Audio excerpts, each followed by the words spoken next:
So, the topic for today is happiness.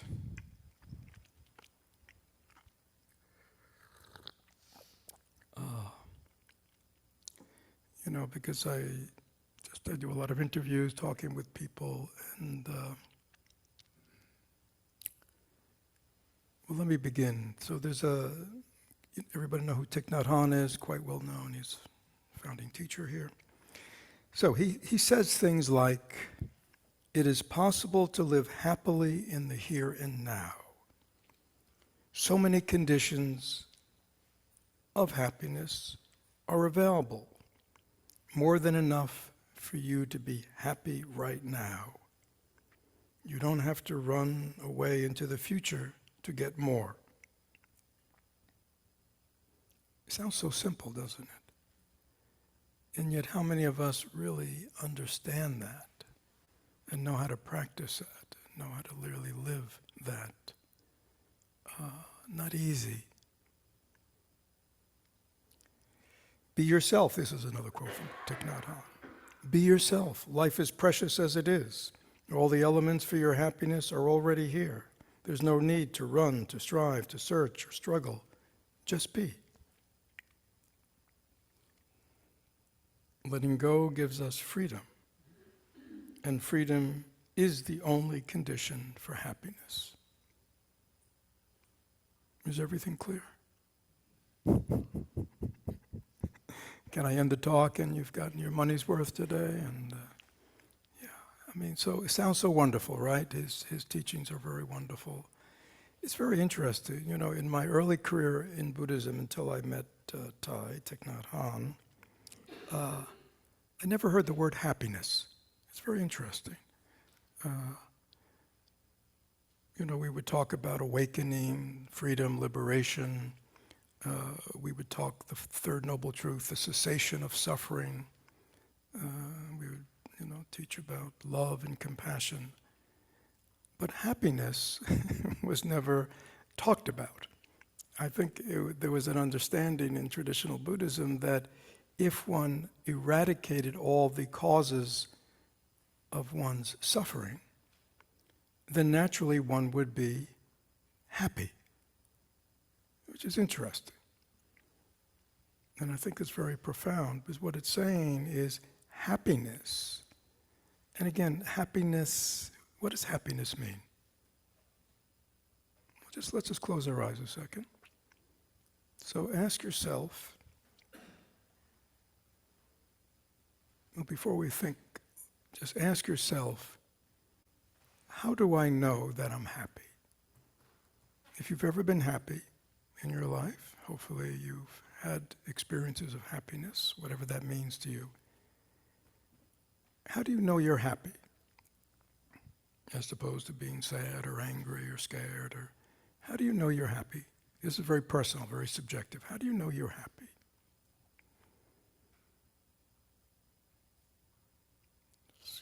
Just close your eyes, and really, it's more of a feeling state question. How do I really know I'm happy? We might say this really makes me happy, but there must be some experience that I'm having that I'm able to say, oh, I'm happy.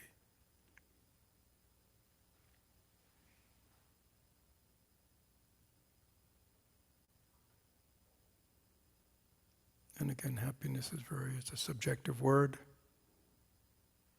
Maybe have different meanings, but I'm not getting to the meaning now. I'm just asking, how do you know you're happy?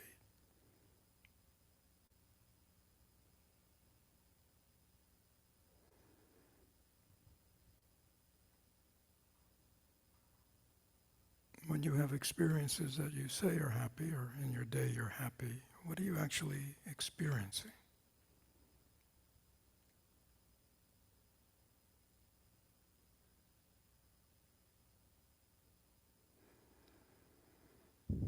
So thank you. You can open your eyes. Anybody or everybody shout out a word. How do you know you're happy? Or a couple, what? You feel content. And so, but when you're content, what are you feeling? So you're relaxed. Okay, so now we're getting into it. We're relaxed. well, hold on, let's slow down. And then somebody said we're open. We're not, there are no barriers up, right? There are no walls. We're open, we're relaxed, we're aware, we're very present to what's going on. What? Absence. Well, we're not there yet. I'm going to ask about how do we know we're unhappy?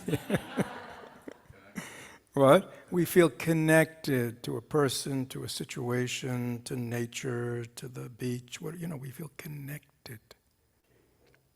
Yeah, capable, competent. That gives you happiness. Yes, online?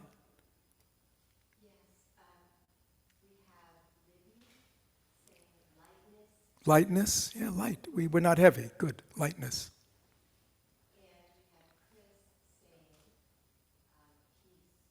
Peaceful, contentment, right? We're not.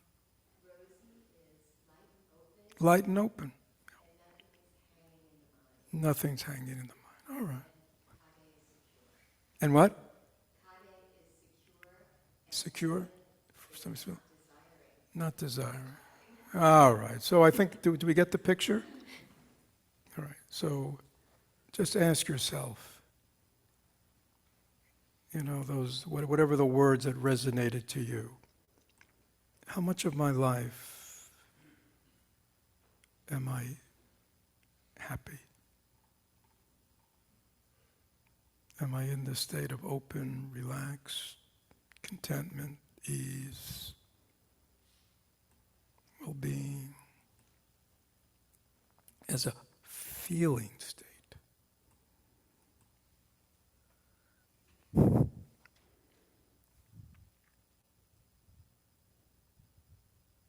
Anybody say 100%?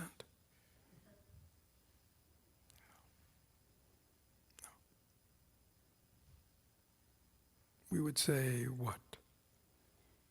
And again, we interact, we go to work, we do all the things we do, but this is asking, as I'm going through this, mind state is it happy? Am I happy? And again, I'm glad that nobody talked about blissed out, joyful, because that's, I think, that's sort of the hallmark, the hallmark card kind of sense of happy.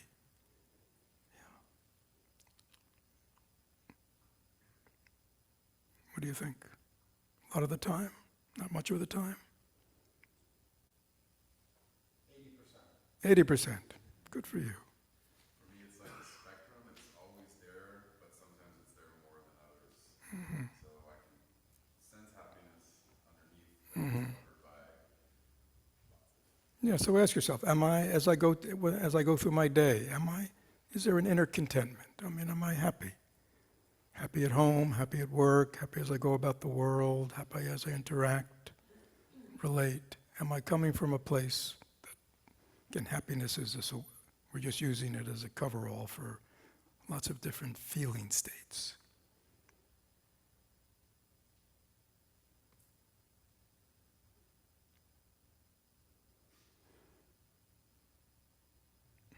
On the other hand, how many of us would sort of go, well, it'd be nice to spend most of the day being happy, again, not blissed out, not bubbly, those are kind of personality things, but just having a sense of well-being and contentment and openness and presence. And does that sound good? Yeah, sounds very good. Yeah. Close your eyes again, please. How do you know you're unhappy? Again, as a feeling state.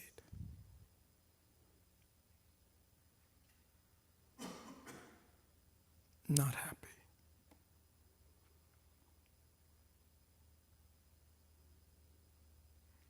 Again, just take a subjective inventory. How do you know you're unhappy? Not happy. And again, when I'm saying not happy, I'm not meaning like depressed or anything. It could mean that, but you're just not in a. However you define happiness, you're not in that state.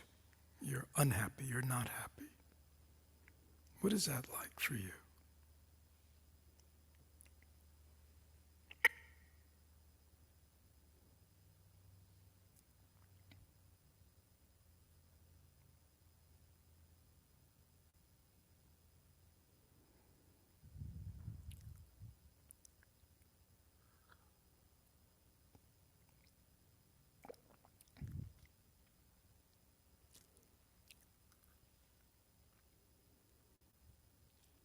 So again, I'd ask you to just say out loud, how do you know you're unhappy?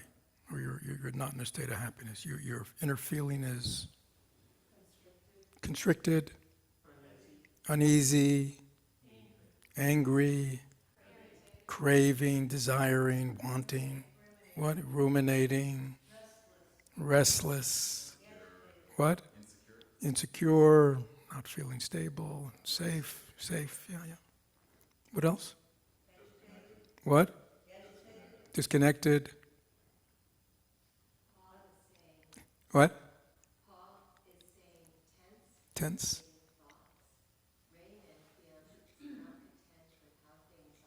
Discontent.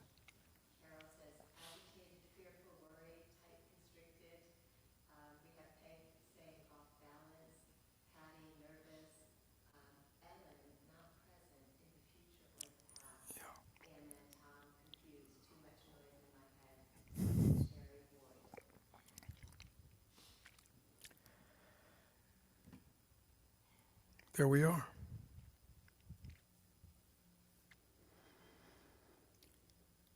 So,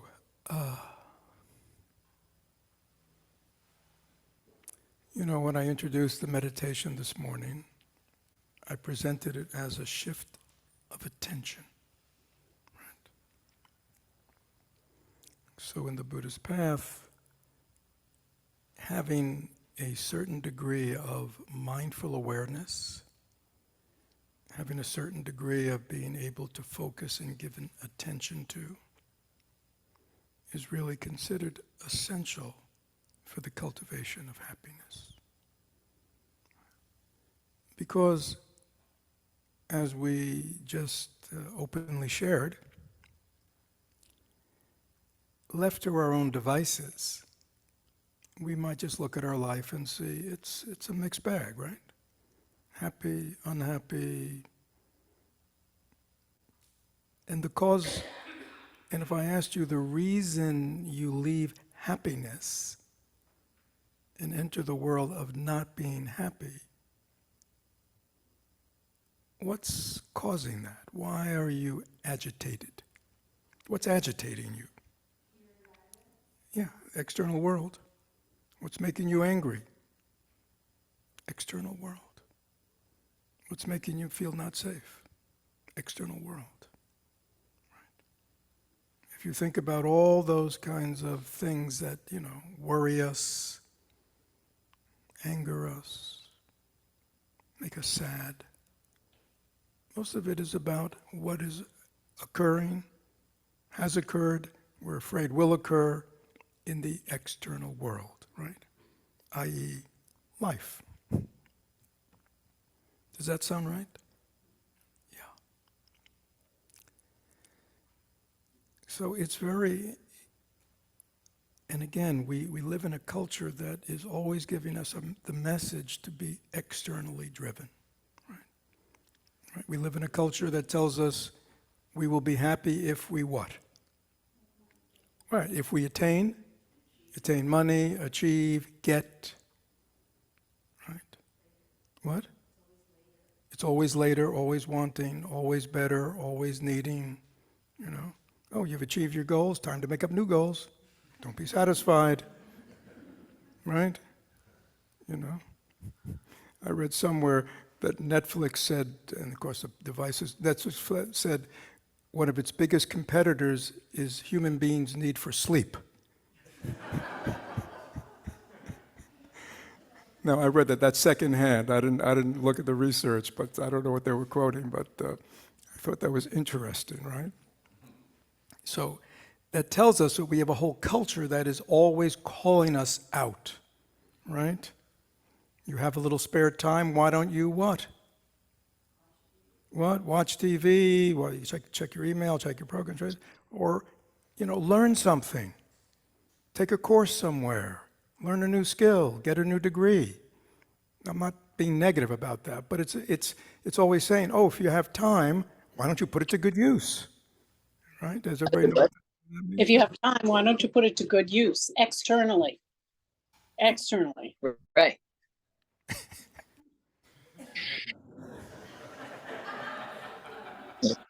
Is that called hacking? Is somebody trying to hack into this talk and stand to be corrected? Dee Dee, you know just to make it so that they can't unmute themselves. Got it.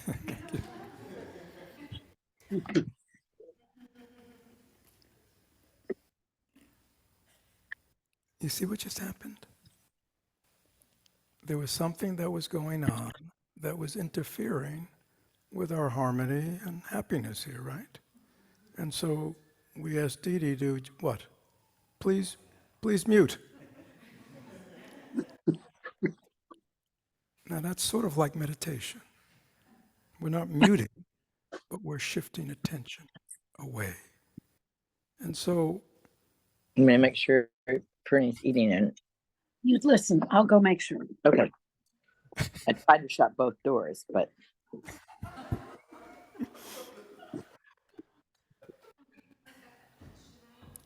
Whoops. Should I use participant or chat?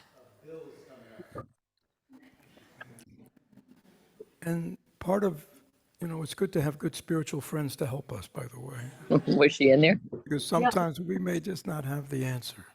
She wants to be out here with us, but she wants.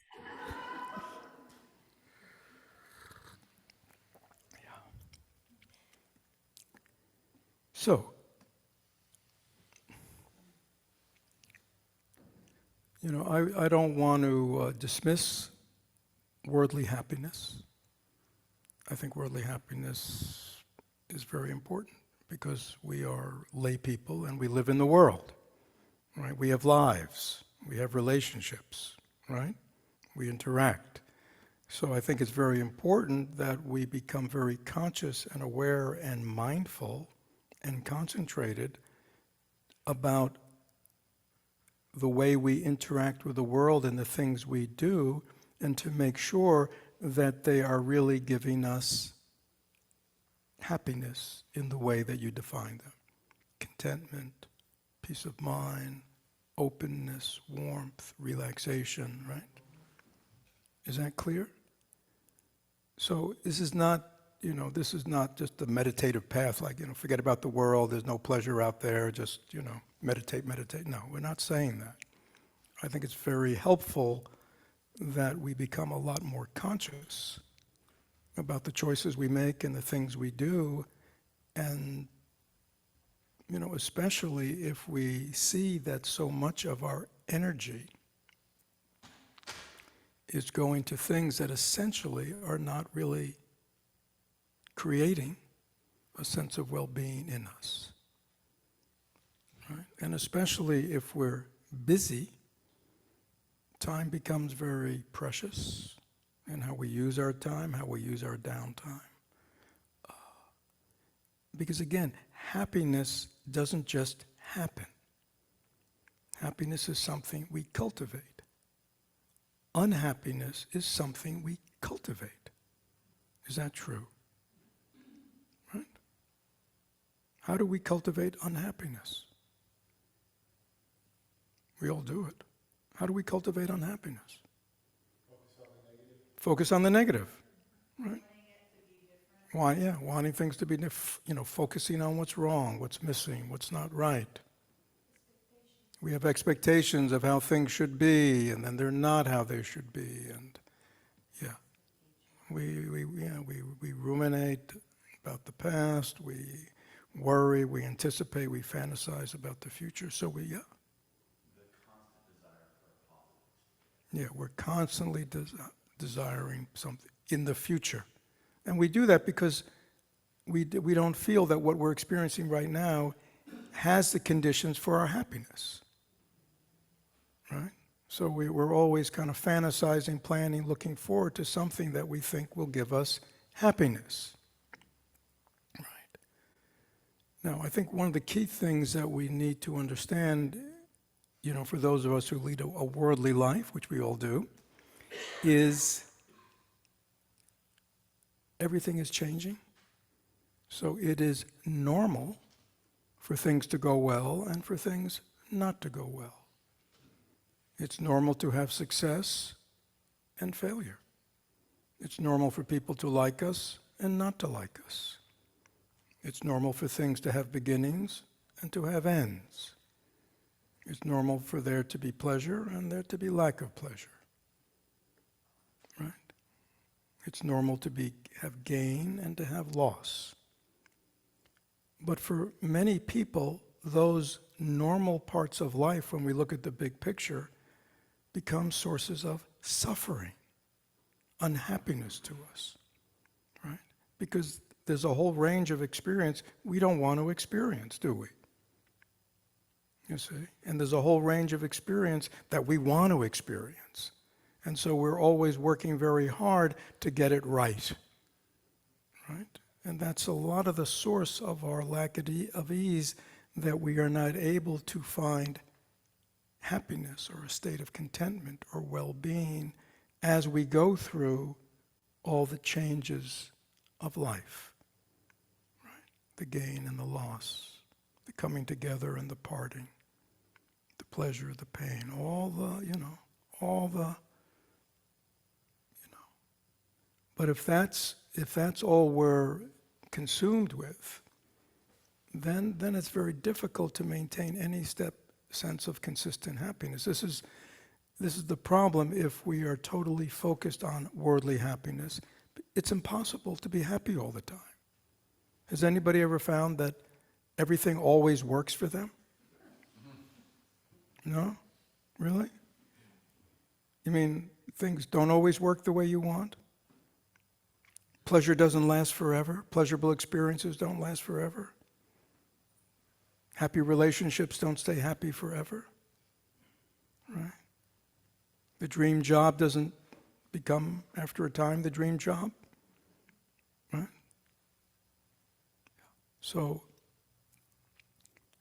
I think it's very important as a condition for cultivating a deeper sense of happiness is that there be an understanding and acceptance and a kind of adaptability and resiliency in ordinary life. I would say this is a strong precondition for building, this kind of happiness that we seek. We have to have this kind of inner strength, courage, not be afraid, to be in life with all its ups and downs, successes and failures, all the things we can talk about, and to understand that this is the way it is. Nothing lasts forever. Everything is changing according to causes and conditions, and that doesn't scare me. Is there a lot of anxiety in this world? A lot of fear? A lot of people anxious? Right? Chronic, pervasive. Some chronically, some situationally. But why is that? Because I think people don't feel they have the skills and ability to be resilient and adaptable and deal with whatever is. I think when one cultivates those skills and has that inner strength or that kind of courage, which sounds kind of bizarre. Usually we think of courage as what? Soldiers, or or going into dangerous situations, but I think these days it takes a certain degree of courage because so many people, I think I've told this story, there's a Tibetan teacher I know who had been teaching Americans, probably for 10 or 15 years. And we had a good connection, and he knew my teacher in India, and so we were sort of like Dharma brothers or something. So he was, even though I was American, he was kind of open with me. And so he'd been teaching for 15 years. And one day he said to me, I have a question for you, something that's really confusing me, but I haven't wanted to ask anybody. And I said, well, what's that? He says, what is anxiety? He said, so many of my students, they've talked for years about anxiety. what is it? He said, I know fear, like there's really a dangerous situation or, there's really something directly threatening you. I know fear, but this anxiety seems to be something else. What is it? And I thought that was very meaningful to me because he talked about, he came from a culture where that kind of fear about just life, you know what I mean? Not the saber-toothed tiger, not, but just life situations brought up this fear response, this anxious response in so many of his students, and he was always too embarrassed or didn't want to be rude to go, like, what are you talking about? Because it obviously was something that was very real to people. So I say that just to give us some context, because I think in our culture we accept, the pervasiveness of these afflictive mind states that are fundamentally robbing us of our capacity to be happy. Right. So on the road to happiness, we have to be aware of the roadblocks and the habitual ways of our mind that are preventing us from accessing those situations, those places within ourselves that can nurture happiness.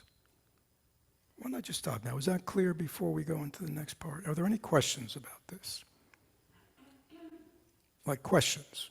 Can anybody have a... How did you answer the question of what is anxiety? Well, I just like I just did now. I said, well, Americans, in their minds, they worry, they have fear about lots of things. They have fear about the future. They have fear about how things are going to turn out. They're always, worried about, do people like me? Or how are people going to respond to me? Or how people, So I spent time explaining it to him.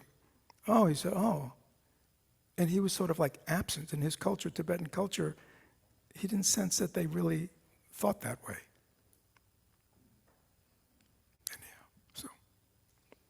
Any other questions about what's been said? Anything not sit right?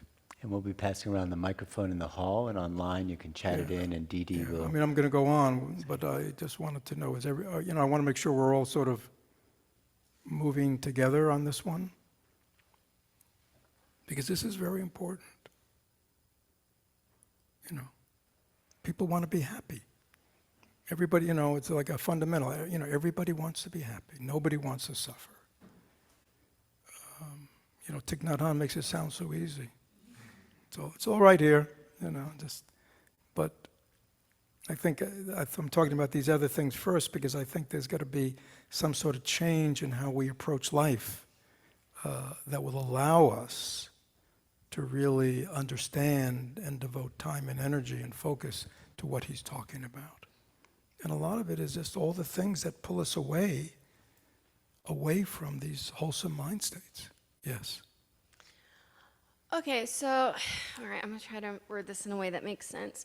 Mm-hmm. So I'm finding in my everyday life that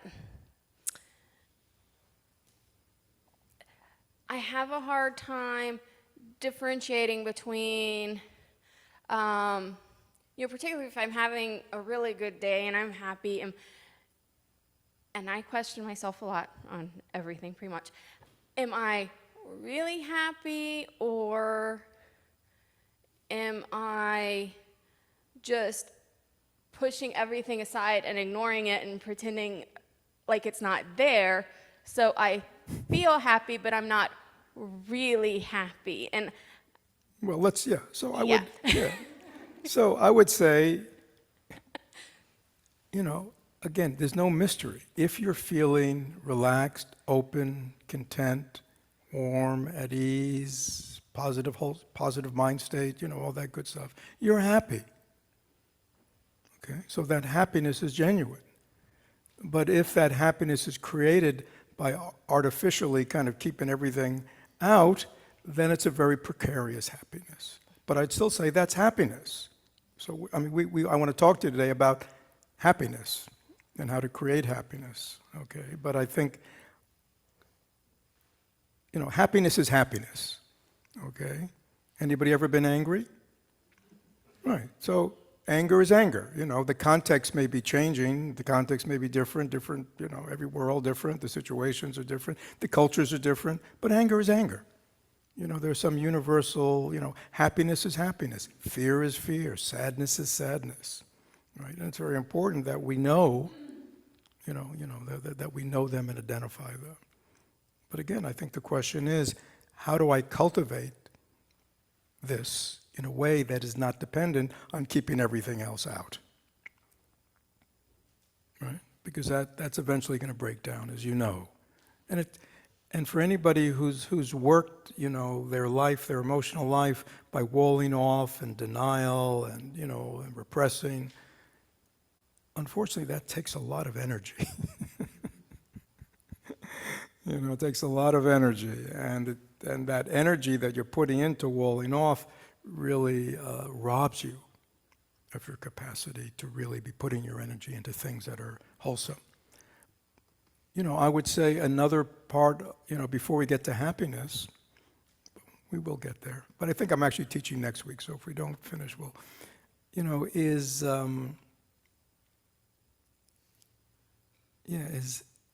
developing the skill to process suffering. I think this is very important. This is sort of where I was saying earlier, we need kind of courage, right? And we need resiliency, and we need adaptability, sort of in life. But I think we also need that in our inner life, right? Many people, how many people enjoy afflictive mind states? No, nobody enjoys them? You think you enjoy them? Sometimes, yeah, we cause them for ourselves. And I think we do enjoy them. We enjoy the drama. It really makes you happy?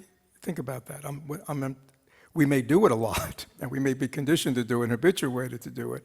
But if you put it in the context of what we're saying today, was when you're in the drama and you're ruminating the drama and playing the drama, are you content? Are you relaxed? You see, yeah. So I would grant you're saying there's a certain habituation. That is that, we seem to have this proclivity. We love to dwell on negatives. Has anybody ever noticed that? Give me a negative situation or a negative interaction, I will work it for hours. I mean, it's fascinating but perverse, right? And yet, we can go through the day and all the good things, we just, okay. You know what I mean? We don't spend a lot of time cultivating them and going over them. But give me something that's not working, or somebody's showing up in a way that I don't want to show up, and what? Right on it. Yeah. So again, meditation is learning to shift attention. But again, on the way there, I certainly would say that we need to develop the skills that we can process the same way we can be adaptable to dealing with life, good situations, bad situations, situations that go our way, situations that don't go our way, people who act the way we want them to act, people that don't act the way we want them to act. All the world, we need the resiliency and the adaptability that we can show up in the world and deal with whatever, right? That's very important for happiness. So we're not thrown about. But I think it's equally important, in the same way that we learn how to process the world, that we learn how to process our own afflictive emotions. Anybody disagree?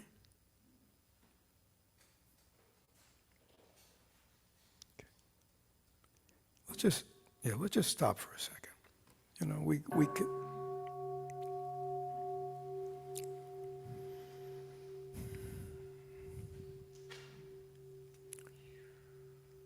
We can move through these things quickly and sort of get them intellectually, but we don't really get them deeply. So let's take a few moments just to reflect on what we've talked about so far. I'm asking you each to reflect in your own mind. we looked at the feeling states of what it feels like for each of us, and heard from others to, that when we're happy, what is that inner feeling like? When we're unhappy, what is that inner feeling like?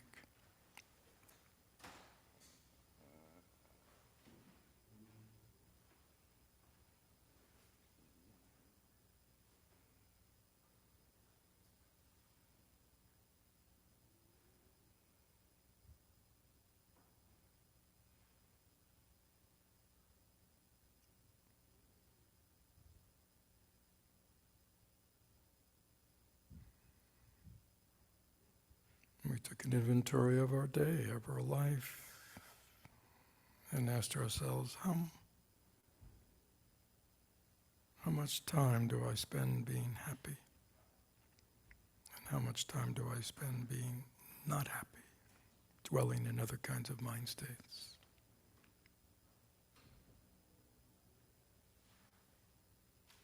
We talked about how conscious am I in my life to do things that really nourish and support my happiness, and to not doing things that nurture and support my not being happy, which could include all the things we consume, including people, relationships, shows, social media. The world is so much bigger now in terms of what we can access.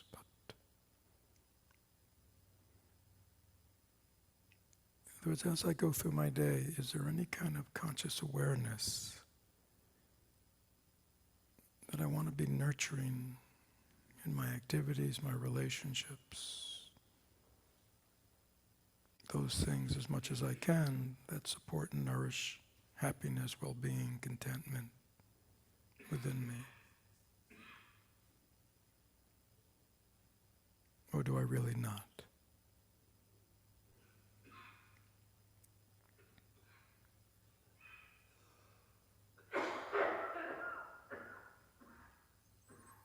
We talked about the quality of resiliency and adaptability.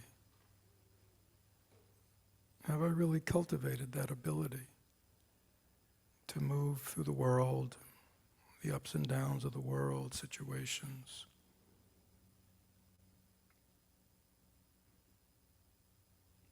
adjusting as needed,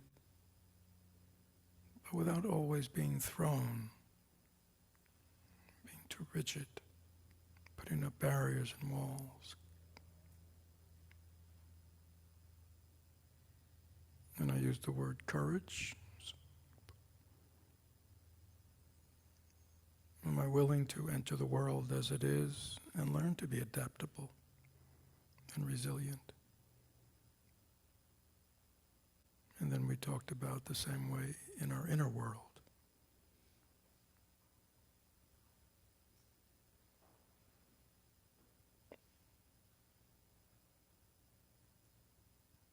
Are we willing to really be present to ourselves and our emotions, even our afflictive emotions, our wounds or whatever?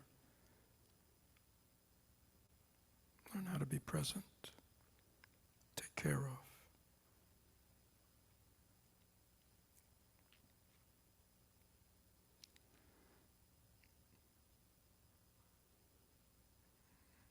Do I cultivate mindfulness and concentration, focus?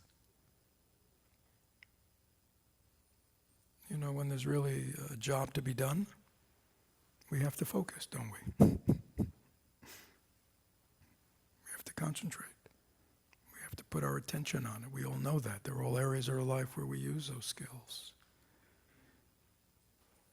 But in this personal area of my own happiness or not happiness, do I approach my own life, my own well-being with this same focus and concentration and intentionality that I bring to other areas of my life, such as my work or projects that I do, or skills that I'm building, or sports or exercise or music, all the things we do that we bring, again, focus, presence,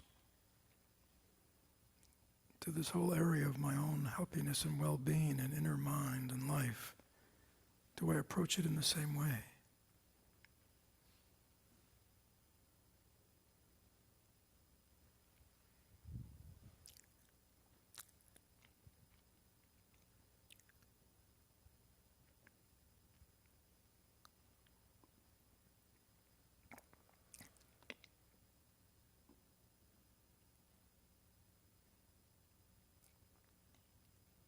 Do I really use those skills, those abilities, those competencies that I have in these other areas of my life? Do I bring them into my inner life? The world of emotions, the world of feelings.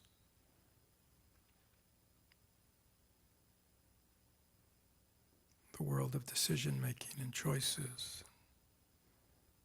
Knowing wholesome from unwholesome, healthy from not healthy.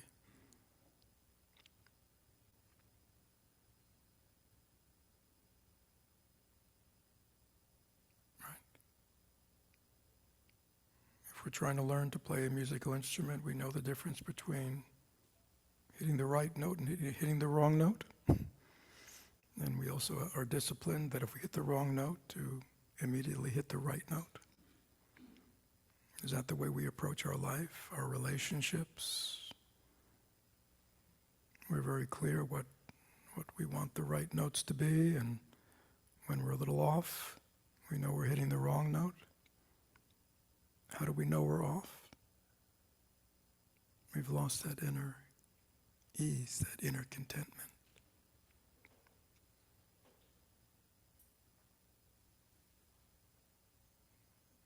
Do I investigate? Do I look into that?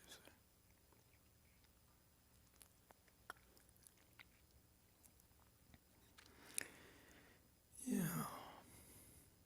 Just take a moment just to reflect yourself, what you've heard so far, what it means to you.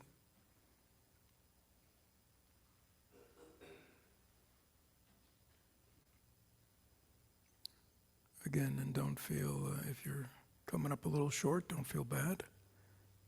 You know, in our culture, the inner world or the inner pursuit of happiness is not talked about, is it really?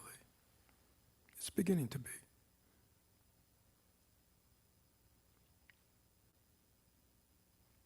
It's all, traditionally about checking off the boxes.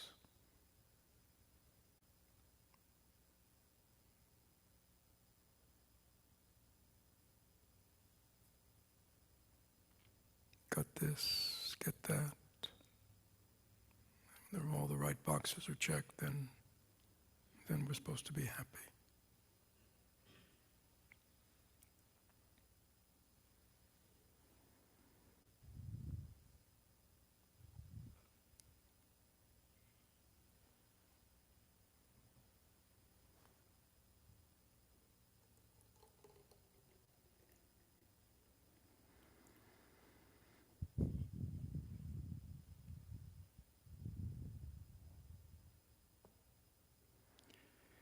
So Thich Nhat Hanh says, it is possible to live happily in the here and now.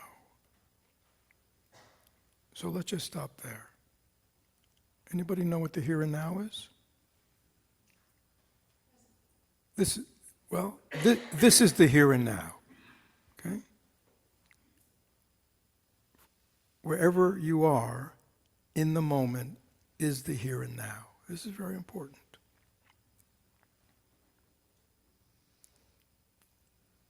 It's right here. It's right now. That's time and space. Here is space, now is time. Here and now. Okay. So it means happiness cannot be found in the past. Happiness cannot be found in the future if you want real happiness. Happiness can only be found in the here and now.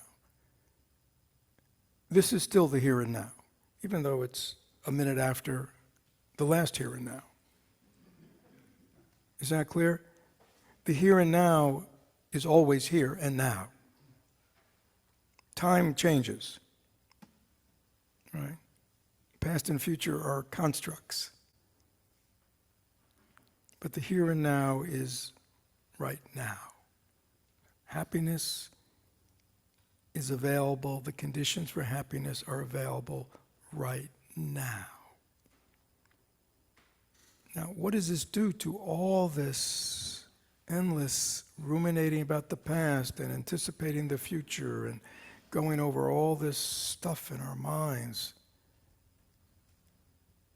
Is that where happiness is? No. So that's very much we have to let go of that. If I want to be happy, I need to learn to be happy right now. Right? If I think, oh, I can't be happy now, I got too much to do. Right? But when I get everything done, right? Is that clear? When I get everything done, then I'll have time to be happy. Or else we'll think, some people are happy just when they get their to-do lists done. It gives them a momentary happiness, right? They feel great. And then what do? Make a new to-do list, right? And start all over. Okay.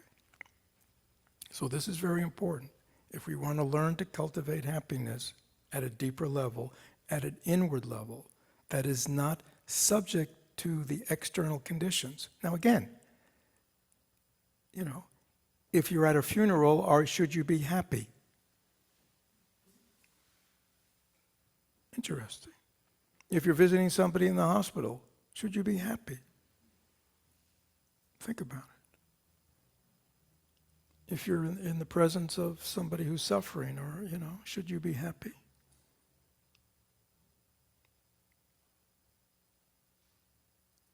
Why not? I mean, it doesn't mean you're telling jokes, right? Okay? But it means even in difficult times, you can still have an inner equanimity and calmness and a state of well-being that is going through the difficult time. It's not thrown by the difficult time because it knows sometimes life will be difficult. Is that true? Yeah. When you hear about somebody just gave birth to a baby, how do you feel? Happy. When you heard somebody has died or is in the hospital, how do you feel? Sad.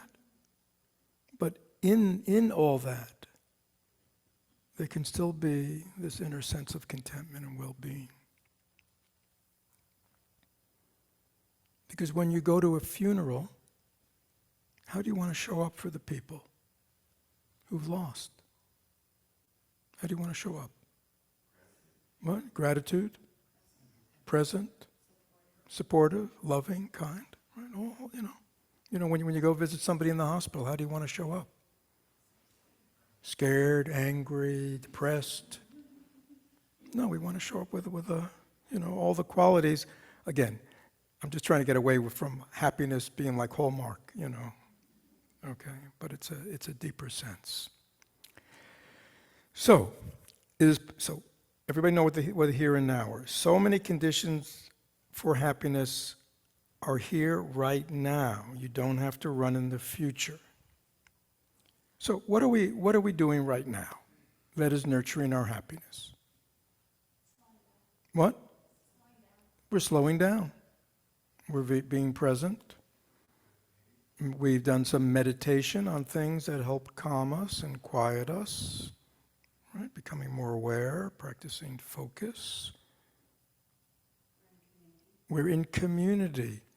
When I was Googling happiness, and there were probably like 25 billion possibilities there, there was some Harvard study, they followed people about happiness for 30 years, Guess what they found out that the one thing that was highest up for what supported people's happiness in life, guess what it was? Relationships. Right? Not money, not success, not, all that stuff. Relationships, connection, community. Yeah. So we're here in community. We're together. We're with other people, like-minded people who are interested in these things. So, do we have right now all the conditions we need to be happy right now? not tomorrow. Right? This is very important. If we think, I need to get all the conditions today so I can be happy tomorrow, you won't be happy tomorrow. How can you be happy tomorrow? Happiness always arises in the present. Right? I mean, we're only alive in the present moment. So how do we learn to cultivate and find always the conditions, no matter where we are, wherever we are, in the here and now, we can cultivate this kind of happiness?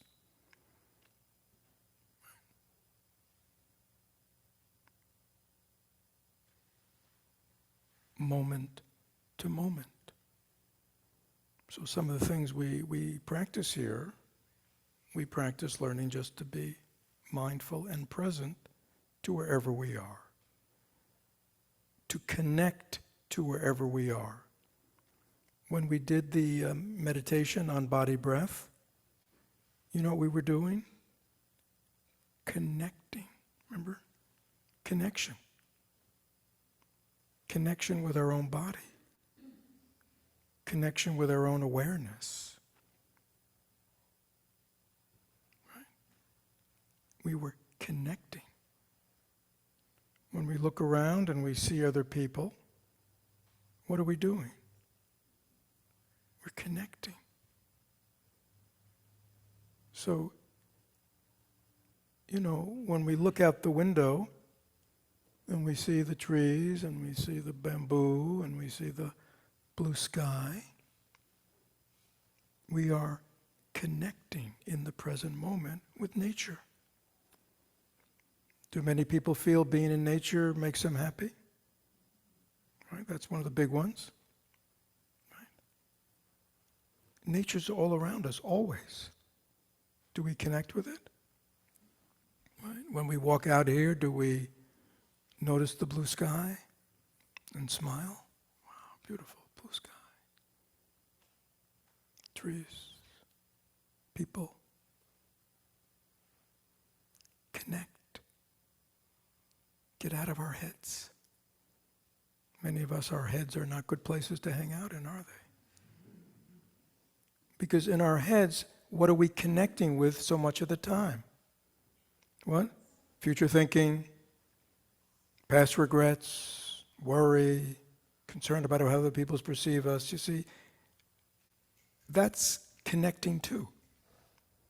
But what are we connecting to? Things that nourish us, things that give us a wholesomeness? No.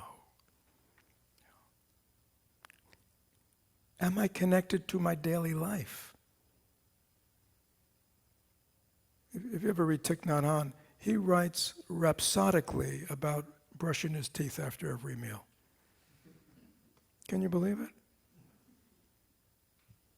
Connecting. When he brushes his teeth, he's just brushing his teeth, he's connected. I mean, we have opportunities to connect. When we walk, we learn what is walking mindfully. It's being, I am connected to the experience I'm having right now of walking, what it feels like to walk. I'm connecting to my breath. And those kind of connections, if we take the time to do them, how do they feel? They get, right. Calming, centering, grounding. Okay. So learning to connect to the present moment and all the things that are arising in the present moment that nurture wholesomeness, contentment, is part of this learning, this art of being happy. But there are other kinds of things that we can do internally. Well, we'll talk more about this next week. But anybody ever feel grateful for anything? You have? When you feel grateful to a person, a situation, whatever, how do you feel? What? How do you feel? Terrible? What? Good. When you're practicing ingratitude. I can't believe that person didn't, thank me for the gift, or I can't believe the person didn't acknowledge me, or I can't, you know what I mean? Or, why do all the good things happen to this person and not me? How do you feel? Bad. Unhappy. Gratitude is something that we can do always. Grateful for being alive, grateful for having eyes. Just think, could we be blind? Could we not see the world? Could we not see other people? Yes. Grateful that we can hear. You see, we listen to music, right? And we like the music, but we never think, I can only hear the music because I have ears that work.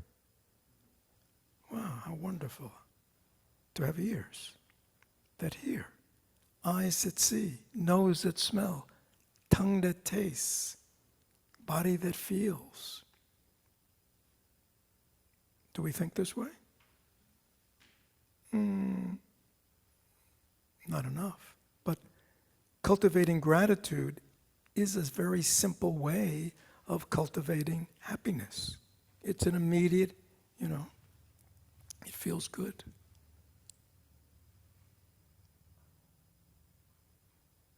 So many things. Cultivating loving thoughts, compassionate thoughts, thinking of others.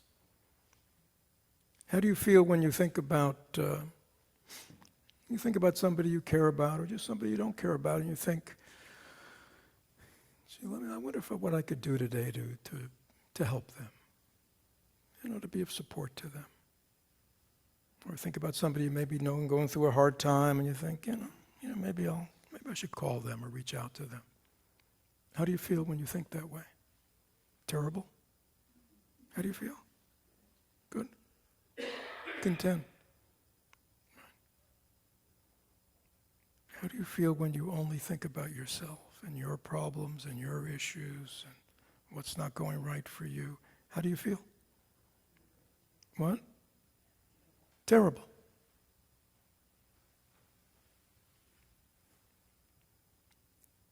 Now, it sounds easy, right? And it's very clear. I think this is very important that we have the map of how to do this, but then we need skills, mindfulness, concentration, so we can keep our mind on track, so we can remember this, because we want to change. For many of us, this cultivation of happiness in the present moment, knowing it's always available to us, knowing, Thai says here, letting go gives us freedom, and freedom is the only condition for happiness. That's our freedom. Anybody ever here have a negative mind state? What? Did we ever think about when we were in that negative mind state, I could let go of this. It's only going on in my head. Right? Nobody else in the world, 8 billion people, nobody else knows what's going on. This is my own little personal performance. Do you know that you have the freedom to let go? It's a very powerful freedom. I don't have to cultivate this. And then the other freedom is I can choose what I want to cultivate in my mind. That's freedom. That's inner freedom. But it's really the basis of really transformation, is knowing that I have this freedom. Whatever my mind has been conditioned to, whatever I'm used to doing, if I become conscious and aware, and I know what's going on, I can go unwholesome. Let go. Just let go. Anybody ever kind of had a negative mind state going for a while, and at some point they just let go? Got sick of it? What? Yeah. Right? It was funny when I was a therapist and people would come in with their issues, and I'd sometimes say to them, at some point, you're going to let go of this. Right? Now, you have a choice. Do you want to let go of, you want to let go of this a year from now? 3 years from now? A month from now? Or do you want to let go of it today? They look at you like, But it's really that simple. At some point you're going to let go of this. Why not do it today and be free? It's an interesting challenge, isn't it?